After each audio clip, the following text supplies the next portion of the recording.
All right, hey, what's up, people? It is Friday, our favorite day of the week, 3 p.m. Pacific Standard Time. You know what time it is. Financial Friday.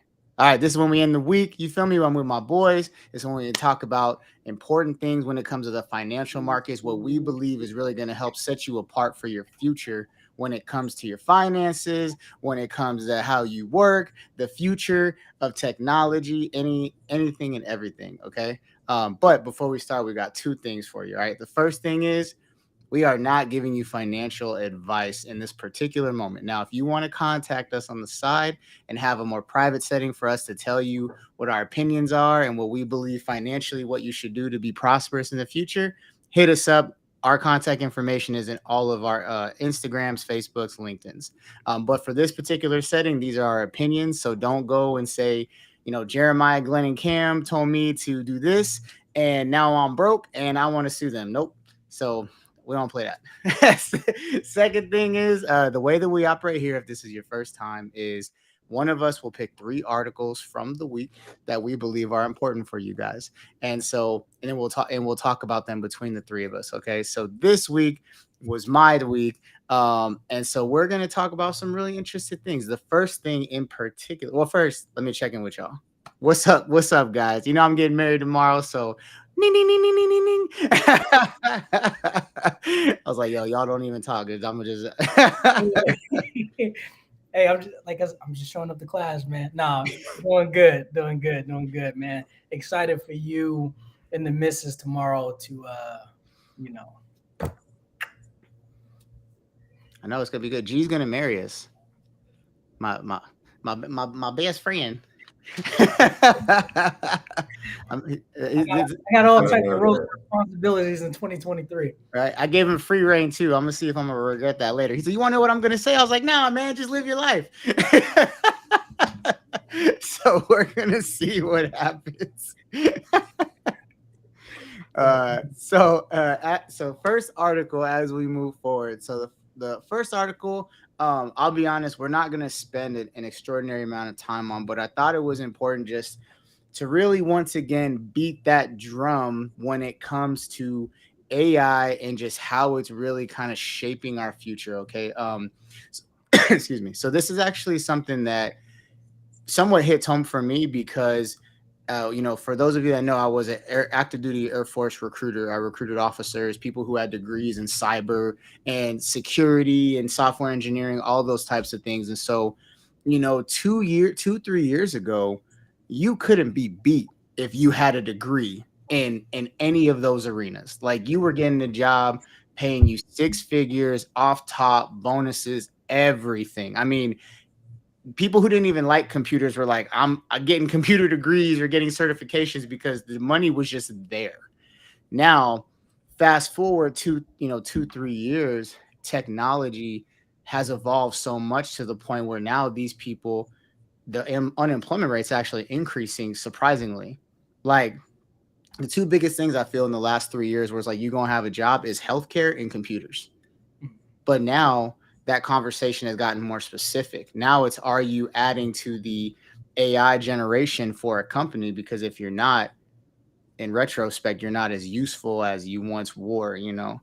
And so, going forward, that was kind of something I wanted to point out because I don't think you've ever seen tech layoffs for people who actually have computer degrees. Normally in tech, you see layoffs for recruiters or the human resources people, unfortunately, like support people. You're not normally seeing layoffs for people who are CompTIA certified, and so that being said, like, how and we're in Silicon Valley is right down the street. So how do y'all feel about that? Yeah, Go ahead, I G. want to hear Rico's take on it. Just simply because so Rico has, a month or so ago, Rico did a master class on prompt engineering, right? And so I want to hear your take on it, and then I'll just kind of put some icing on it because I'm very interested in the next two discussions as well. Okay. And so for myself, obviously, like Cam said, we're very close to Silicon Valley out here, right? And so we see the remnants, or we see the after effects or the ripple effects, right, of these things that are occurring. What I see is the fact that what I said, like said about a month ago. It was a conversation in which tech started laying off. Meta had just laid off back then, and I think Amazon had laid off some people. So what you're starting to see is that if you don't have a skill set, like Cam said, that directly correlates to you staying in the move, right? And I mean things that are making money. And what do you mean by that? I mean, are you a marketing genius and you understand how to sell the Oculus or how to sell their new VR, AR headset? Okay, you're going to stay around because you're going to make money. Now, if you're in the actual coding or programming space, which that's what this is talking about, I said a long time ago, AI is going to take your spot. You got to learn to be a prompt engineer. What does that mean? There are specific answers and things in human interface that's needed for AI. Because even if the person, the AI functions and the bots that they have answering people when the customer interacts with them, it's a basic function, right? It's a set of tools, and it may not have everything like what you see with ChatGPT and everything, just because server space stuff. I won't get super technical. You just don't have the space to do a whole bunch of that. But basically, be someone behind the scenes that can assist the bot and understand and helping with the engineering, the prompt engineering. What does that mean? That means taking what is input into the message board or into the command box and telling them, all right, I want you to feed me this. The biggest issue that most people are having with ChatGPT is that they don't know how to prompt it. Right? They don't properly instruct it. They don't know how to tell it what to do. These people need to start making shifts toward being prompt engineers, being solutions in the AI space instead of trying to just fight revolution, because the revolution is here and AI, it's never leaving. And so if you thought that you were just going to have cush jobs, because these people have had, pretty easy jobs. Show up when they want, right? Yeah. You gotta know how to feed the beast. Yeah, 100%. And I will say with that, like, you may have people who, obviously a lot of people in 2022 and transition into 23 got laid off, and they may be in a space where like, hey, I just don't know what to do, right? So one thing that I would suggest is finding, starting to research and actually educating yourself on how prompt engineering actually works and how you can be a potentially asset to so many companies. And there's a lot of businesses are actually being started up just because of now this fast paced boost of the AI world. And this is where some people may find that they actually fall in love with or are passionate about this AI world. And even though like today they may not know a lot about it. So that's something that I would encourage people to actually do, as because like Rico had just mentioned, AI is not going anywhere. We've been talking about this for the last 6 months. And one of the things that I appreciate about our particular platform on the Financial Fridays is for our individuals to not just take something away for themselves, but being able to take some of the information or education away and be able to impart it into their families, right? And I say that from a space of the conversation that me, you, and Rico have, specifically prompt engineering, right? I have a 10-year-old who has an interest in it, right? So we're teaching him how to actually prompt engineer and understand AI and learn about it. As a 10-year-old, you fast forward 10 years of experience. Let's say he just so happens to stay interested in it. That's 10 years of experience. He's 20. Now, in the amount of stuff that we can impart into that next generation today, even if we're not interested in it, right? I would rather hire him to do all my prompt engineering stuff versus me having to spend time on that alongside of running the business and doing other things, right? So this is where you can create another space of opportunity for that next generation and or people who are in that laid off or been laid off and they just don't know what they can get into. So that's my take on it, man. I like the article. I like the topic itself because this is something that can change the course of people's lives positively or negatively. So speaking of which, before we continue, you won't be able to afford him when he gets older. That's why I'm getting my investments up. Remember, Dad looked out for you. Remember, Dad looked out for you. Can I get a discount, bro? Let me get the 2-for-1. So as we move forward, so funny enough, the second ago when Jeremiah was talking about like the real estate when it comes to the servers and things like that. So that's where we're gonna transition into talking about Wells Fargo's numbers that they just dropped. Okay. And honestly, some of the other banks too. So as we all know, interest rates went up. And I'll be honest, in particular was waiting to find out when were the interest payments going to catch up and start making banks extremely more profitable than they were prior, right? Because a lot of banks weren't liking these 2-3% interest rates. They had to have it because it was competitive. But in retrospect, 2% on 500 grand ain't a lot. Right. Not for them at least. I mean, it's a lot for us, but for them, it's not a lot. Now you're talking 6.5% on 500,000. Now the banks are just watering at the mouth. And so at this point, they are now posting the numbers that are a direct reflection because of the interest rates that we have seen to try and calm inflation, right? And so just as far as numbers wise, just to tell you, so it says Wells Fargo raised its annual forecast for net interest income after its profits surged 57% in the second quarter. Okay. And it says their NII climbed 29% to 13.16 billion as the bank brought in more interest payments after the Federal Reserve increased borrowing costs to tame inflation. And one of the things, the reason I said this kind of ties into the AI conversation we were talking was one of the places that is potentially having a problem is the commercial real estate place, because a lot of people are pulling out. For those of you who haven't been following it, San Francisco in particular is losing a lot of businesses due to the commercial real estate place, because these businesses don't want to pay, $10,000 a month or whatever have you for a space in Mission Street or down there in all these places, because it's not worth it to them anymore. Digital space is really where you're making your money anyways. There's not as much foot traffic as there used to be. And so when you're talking about what does that mean when it comes to interest rates, when it comes to kind of real estate, and when it comes to, the banks not wanting to lower interest because it doesn't help them, but it helps the average consumer. Once again, we have that conversation is the banking system, or where are you putting your money at, that's really kind of helping you for the future? Yeah. I'll say this. This was when I read the title, Wells Fargo profit surge 57% in the second quarter. That was an attention grabber for me, because especially since the banking crisis, like Wells Fargo, JP Morgan, like all these banks, like every day they're it's from scandals to just a whole bunch of different things going on behind the scenes, and then even within the banks itself.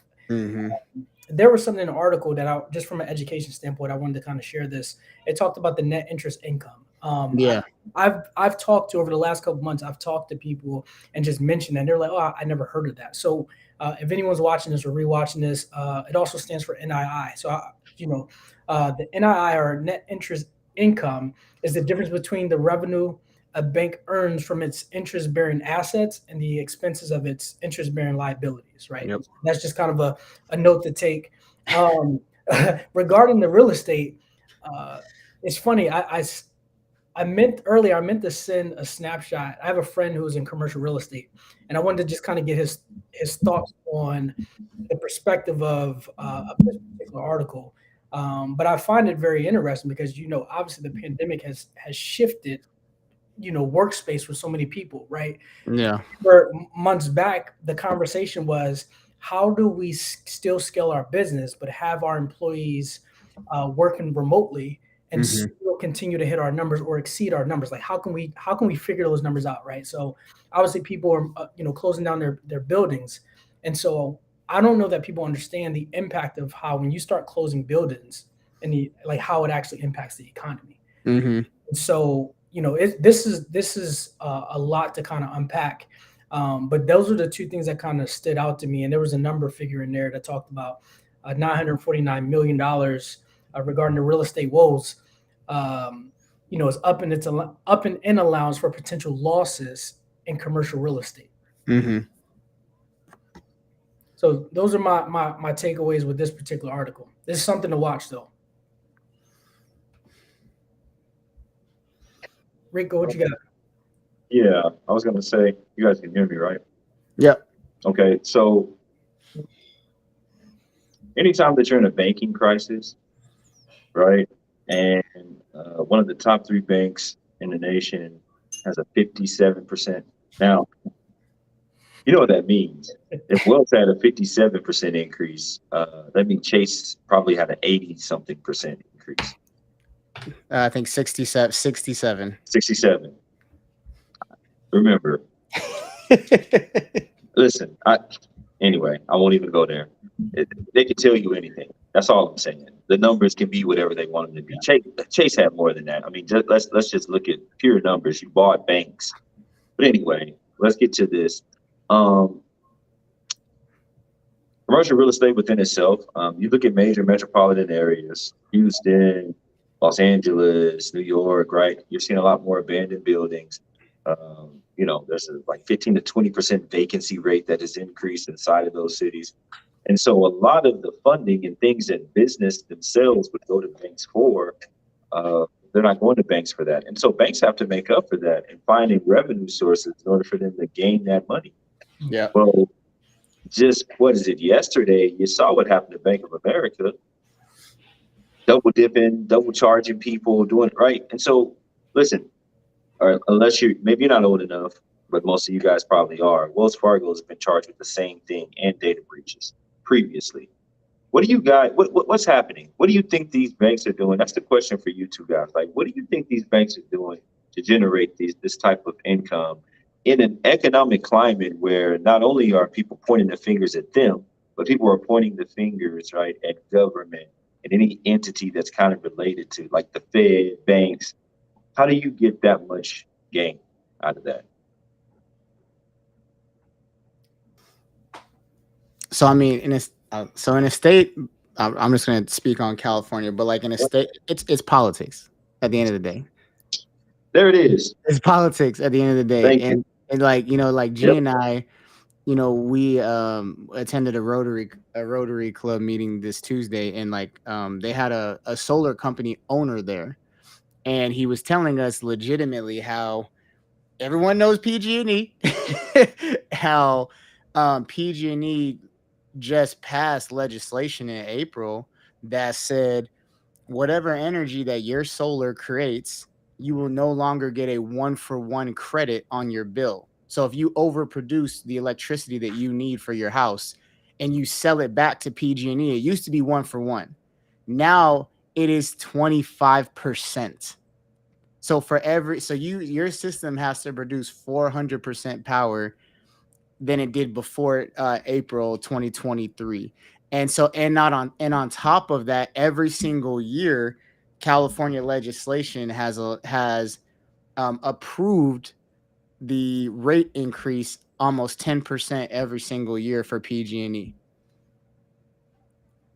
And guess what? Where do companies like PG&E have to put their money? In the banks. In the banks. Where do they offer financing from to customers for certain things? From the banks. So that's it's politics. In my perspective, it's all politics.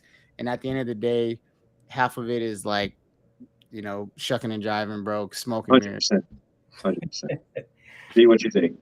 I'll take my tinfoil hat off now. My thoughts mirror what Cam just expressed. I'll leave it at that. Listen, G is the politically correct person. I don't have to have those type of holds on me. So I'm gonna, politicians are crooked. And if you don't think the banks are in bed with the politicians, then you're silly. That's exactly what's happening. Like, how does the American public not trust banks, but somehow you 57%? They said Chase was only 67%. The other was 57. But still, those are crazy numbers. Like, how is this occurring? Well, yeah, the politicians are obviously, you incentivize corporate entities, right? They lobby, they get these bills passed. Hey, but then you got to go put your money into, Chase. You got to go put your money into Wells Fargo, and that's how this stuff all works, man. Then the politicians get broke off a little bit. The banks get it. Companies get tax breaks. It's same old, and that's the way that works. So that's basically what I want to touch on, because I think it's amazing how these banks just garnered so much money. And we were just talking about banks closing down. People are taking out their deposits left and right. I'm like, how is that possible? But they allowed JP Morgan to take over more. Change the rules. They literally had a secret session at like midnight. It's like, nah, you good. Oh, just repeal this. Didn't tell anyone. Just repeal this. And because you're like, how could they buy? How could JP Morgan Chase basically control the entire American financial system? They are like 46%, right, of control of banking, of the financing industry. Thanks. Like that's crazy.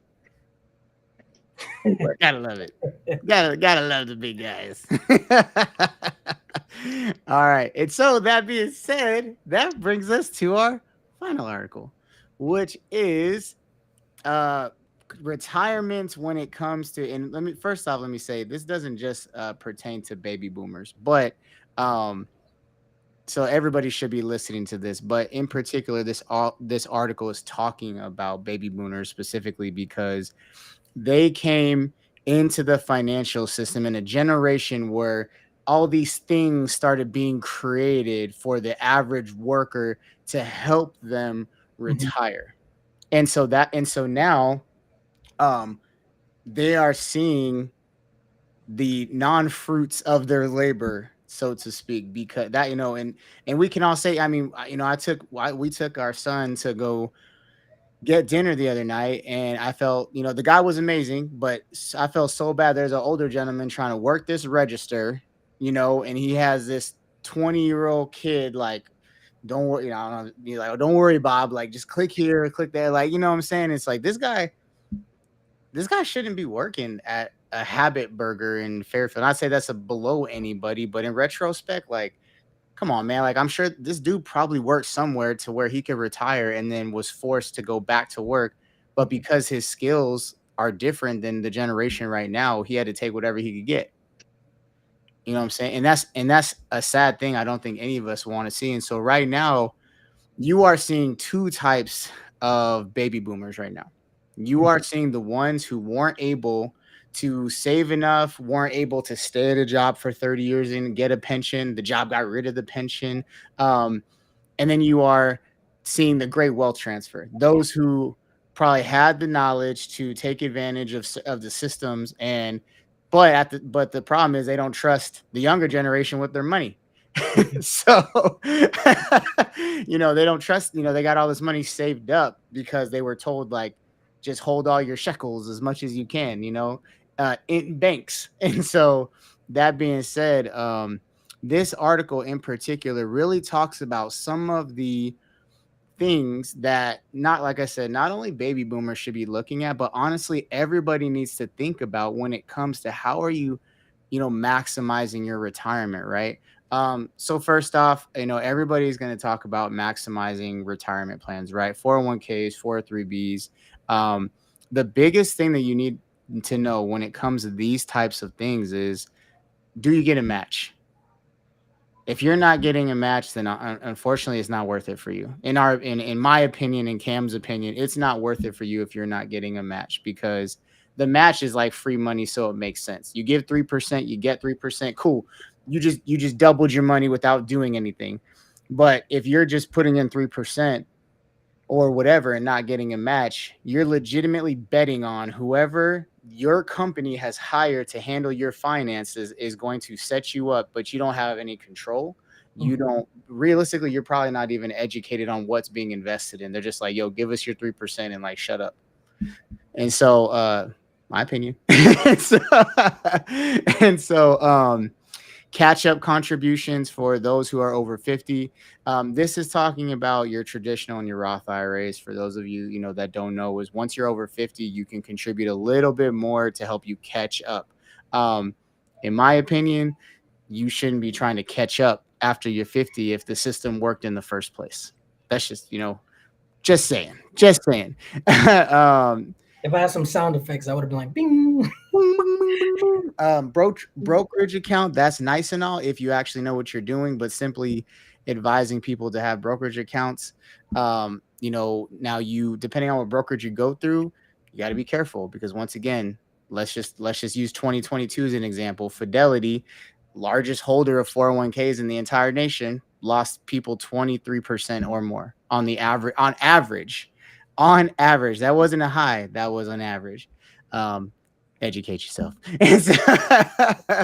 And then so I'm gonna stop there. I'm gonna let y'all talk about the rest of them, but I really enjoyed this article because it in particularly talks about some of the things that we discuss on Money Mondays. Not a shameless plug, I don't care.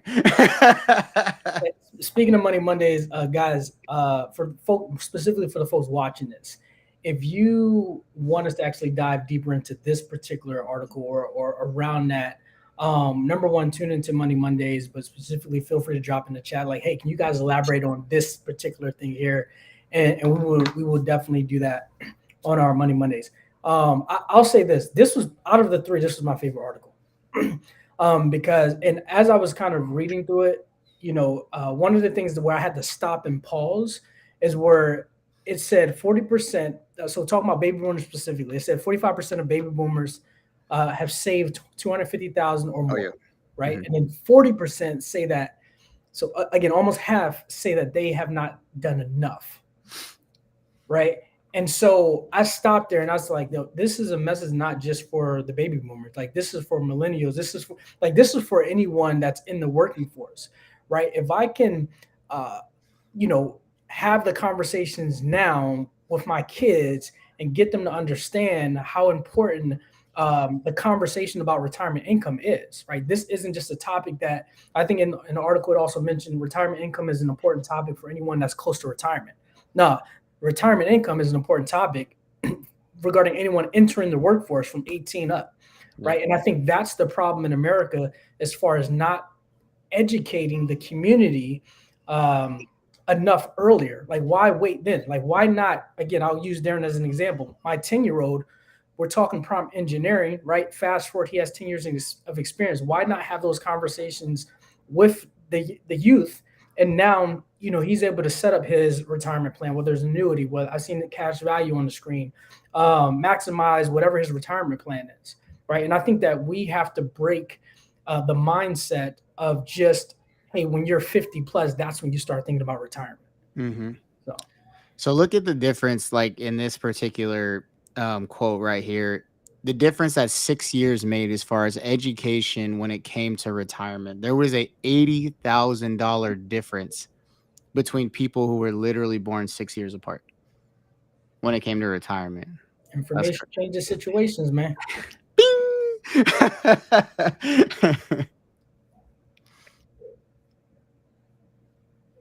What you got, Rigo? 6 years was 80,000. So what does 10 years do, right? What is the difference between the generation of your parents to us and then to your children? Right. What do I mean by that? What I mean by that is, right now, I've said it probably 2 or 3 times. We talk about AI all the time, right? All of this stuff intertwines. You're at an inflection point in history, right? It happens every probably 20, 30 years. 30 years ago, it was the internet. Yep. Right? That's what was happening. It was coming in. You had the people like, it'll never work. It's a trend. Some of the same things that they're saying about AI, right? It's the same thing, And so if you don't get with it, you end up getting left behind. And that information then turns into lack of knowledge. That's lack of wisdom. And that's lack of financial, right? Fiscal, actually, foundation, right? You're fiscally poor, like you're fiscally irresponsible. And then you end up in a place where you can't do anything about it. Baby boomers now, like you said, there was the guy, he was 70 years old and he's pecking on a cash register, right? Or you're 72 and you're inside of Walmart. These are the things we just talked about. This somebody probably 15, 20 years ago was the last time they sat down and actually looked over a financial plan. Mhm. What does that tell me? That tells me that if I'm 30 years old, if I'm 25, 30 years old, and I'm working and I've got 30, 40 years in front of me, I need to start now. I need to plan now. Why? Because things shifted that much in 6 years, right? Imagine with AI in 10 years, what the difference will be between now to those 10 years. And that's what I'm saying. Also, another note, the government's not helping you. Let me go ahead and state that. Oh, they're letting me at 50 years old, I can catch up. No, they're taxing you more. They want you to put more money in so they can make more money off of you. Let's wake up here. Don't be silly. If you're not controlling the retirement entity, it's probably not a good look. And I'll say this, 401k, it's cool. Like, we're not bashing.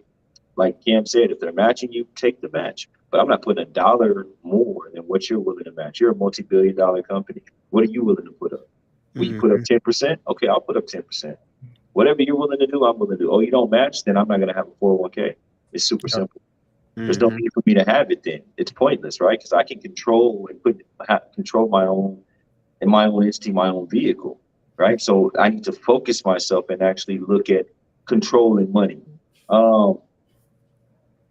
Oh, thank you, Kevin. Kevin's one of my fathers. He said IRS has tax credits for small businesses. New 401k plan that will cover the admin costs of the plan for the first 3 years and another $500 a year if the plan has an auto enrollment. State mandates for businesses to offer retirement plans is expanding. So he's talking about the various different 401ks.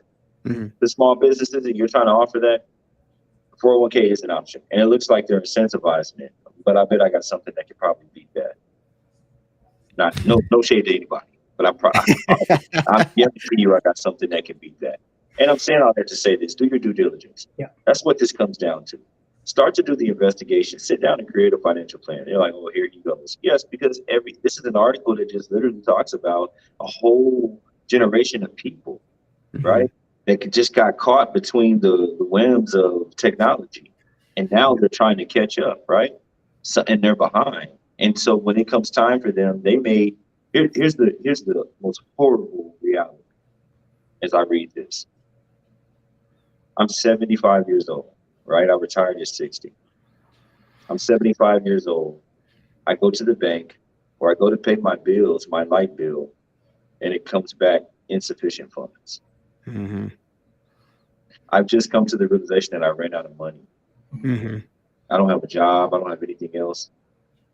I probably have about a month and a half left to just, I got some groceries, but I got about a month and a half left before they kick me out and put me in. What do? I'm going to go work at Habit. I'm going to go work at Walmart. Like this is the reality. You're like, yeah, that'll never happen to me. Listen, I'm going to get super personal on here. I have a parent that this has happened to.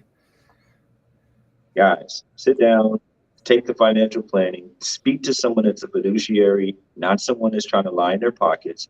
There's a lot of them, right? They make percentages off you losing your money. Sit down and talk with someone. Or you don't want to talk to someone, at least hop on the lines and get some free game. Facts. We're doing that, right? We're giving you that. So at least hop on, take some notes, do your due diligence, and then when you're ready to move yourself in the right space, then go talk to somebody. But that's what I got from that article. It's the fact that people need to do their due diligence. That's the super simple part of it. Because if not, you get left behind. Facts. That's right. All right. 5 minutes or 4 minutes over, about to be 5. I already know it. But we had to make sure we gave y'all the information. We don't cut it short just to meet time constraints. We do this intentionally. We do this on purpose. So we do it for you guys. So that being said, before we leave, any last words, gentlemen? Yeah, I'll just say that, this platform is created to simply provide that value, right? So you have people that may not know but want to come on and get information, right? And even if it's not just from the three of us, you have people like Kevin who's still providing value in the chat. Sure. Right? So for people to be able to take notes and do their own due diligence, as Rico had mentioned, like that's what this is about. This is about creating a community where we can add value and have people to have a voice, even if it is just through the comments, right? And so I appreciate you guys tuning in. Always good talking with Cam and Rico. Cam, that's all I have. Bet. All right. Hey, I appreciate y'all. Hey, per the usual, share it with 5 people. All right. It takes you all of 3 seconds to click share, my story, my page, whatever, anything. Instagram's, easier, all that, but help spread good information. Don't get me wrong. I love my memes and my funny videos, but why would you keep sharing those things that aren't going to help you elevate your life? But this, you just swipe right by. And then 25 years from now, you will remember that moment of why you are not in a place that you were supposed to be at, because you took too many of those unserious things seriously and too many of the serious things unseriously. Say that 10 times in a row. so, so that being said, Financial Fridays, every Friday, 3 p.m. Pacific Standard Time. Every Monday, Money Mondays, we're right back at it. That's how we're going to start the week. Okay. 3 p.m. Pacific Standard Time. Specifically, that will be on Instagram Live. Okay. Rico runs that, and Glenn and I are his guests. And so, and then every Thursday, Rico and Carlton Bryant are on there for Taylor Talk, a cut above the cloth conversation. And Rico, if you want to talk about some of the other things that you do, I can't remember all of them at this time. Earlier on Thursday, guys, if you want to log in at 11:30 PST, then we have Growth Hour with Latrina Broadex. That is phenomenal. So we're coming from a different perspective on that one. And then, of course, every Friday we got Financial Fridays. L3 Perspective is on a break, but you can go and watch all the reels, watch all the shorts, and watch all the episodes that are there and get the whole first episode. Guys, go and step up your love, life, and leadership, right? Go step that. That's right. We'll be back mid-August. Check out the Latin Wealth Podcast as well. Hey, check out the new menu item. Thanks, G. Hey, that being said, we appreciate the love. We appreciate your time, and we will see you guys Monday. And then if not, we will see you guys next Friday. Yes, sir.